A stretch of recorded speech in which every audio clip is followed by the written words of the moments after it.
Hey keyboard nerds, this is a cool trick. This is a drawbar setting that I learned from the great jazz organist Tony Monaco, and I always love these interesting drawbar settings that are trying to imitate other instruments. Back in the day when you bought a Hammond organ, you would get a book that had 100 or 200 drawbar settings, and they would be like trombone, oboe, piano, etc. And they were trying to figure out ways to recreate the sounds of other instruments from the Hammond organ before the time that we had synthesizers that could actually do a fairly decent job of it. So you get some really interesting sounds by experimenting with some of these. And there's a sound called the piano sound or the electric piano sound. Now, I had never figured out how to do this. I've heard organ players do it before, so I want to share it with you today. It's an easy one. And it's great, really great if you're playing a gig or doing a show where you don't have your piano and you're trying to mimic either a boogie-woogie piano sound, or I think today I'll even show you like a bit of Riders on the Storm. If I had to create an electric piano sound, I could do it with this drawbar setting. So it's extremely useful. And I'm going to add some more drawbar settings to the course as well for you to check out. Every time I can think of a cool one, I'll try to put it up. But this one's great. So I'm going to do this one on the top manual, and here's how it works. So on the B3, with the percussion, what I'm going to do is turn the percussion on, normal percussion volume, slow decay, and second harmonic. So that's it. Percussion is on, normal percussion volume, slow percussion delay, and using the second harmonic.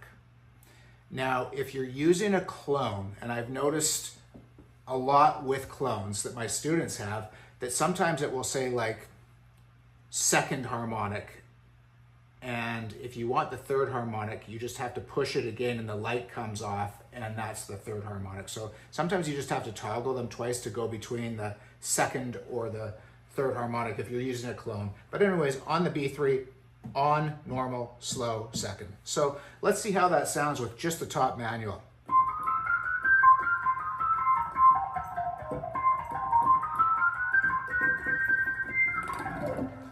Pretty cool, right? Like even with just the percussion, it's a pretty functional sound, and you hear that a lot on albums or songs like Jackson Browne's Somebody's Baby. You hear there's an organ part in there that's just pure percussion, no drawbars that the player uses. So it's very, very useful. But what Tony showed me is you take the 4-foot drawbar, which is the 4th drawbar in, and you pull it out to say about 6. And this gives you this cool piano sound.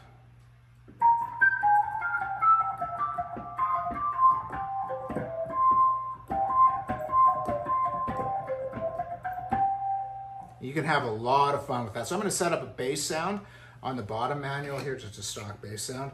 And I'm just going to show you how you can kind of play like stock boogie-woogie lines, and they actually work. It actually sounds like a piano. So if I just played a boogie-woogie line, treated this whole thing like a piano.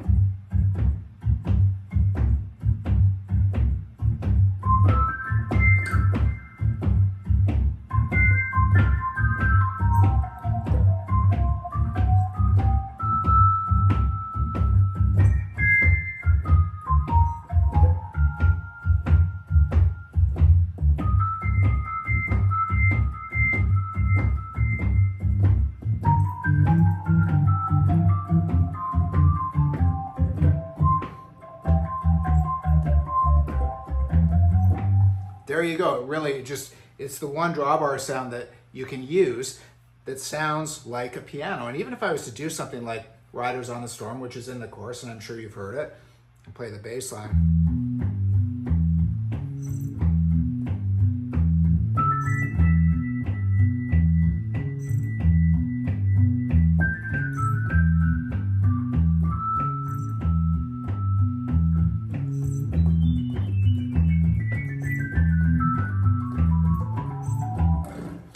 So It really works well. And one little trick that you can try with it to kind of make it not so short and give it a bit of a tail or a little bit of air is I add a little bit of reverb to it. So if you're able to add reverb either in your recording software, or if you have a reverb unit on your B3, or if you can do it with a pedal or whatever, it's extremely effective. Because it just lets it just kind of hang in the air there for a second. It's really, really useful. So yeah, this works great. And another variation on that Tony Monaco showed me is that you can use an 8-foot drawbar as well, and it gives it just a slightly different flavor.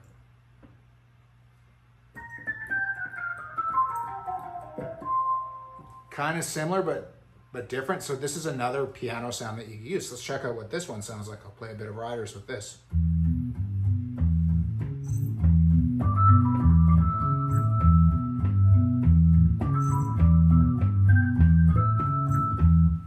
Pretty cool. And here's the 4-foot again.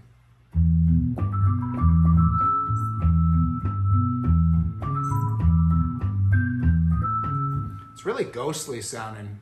I love the 4-foot one. It's just really, really cool, really ethereal sounding. And the reason I think why it works so well is because percussion dies. It eventually fades out. Well, the 4-foot drawbar actually is really the same sound as the percussion on this setting.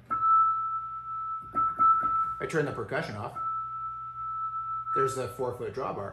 If I turn the percussion on and turn the drawbar off, they're really the same sound. So what you're doing is by pulling the drawbar out, you're allowing the sound to go on forever. So it really allows you to join notes, because percussion is also the type of thing that if you play notes and you join them, it stops working. You really have to play percussion in a staccato way for the percussion to chirp every single time, if that makes sense. So by pulling out this 4-foot drawbar, it allows you to join the notes.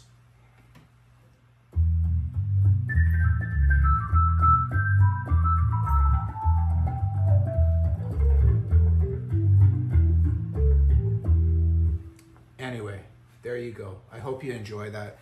Really usable drawbar setting, and it's kind of one of those settings that really freaks people out when you try it live. Like for the first part of your solo, you can try going to something really minimalist like that and kind of cutesy like that, and you can eventually bring in, you know, the other drawbars, and it can really make your solo follow an arc of energy where it starts off soft and gets more and more and more intense, and it really gives you somewhere to go.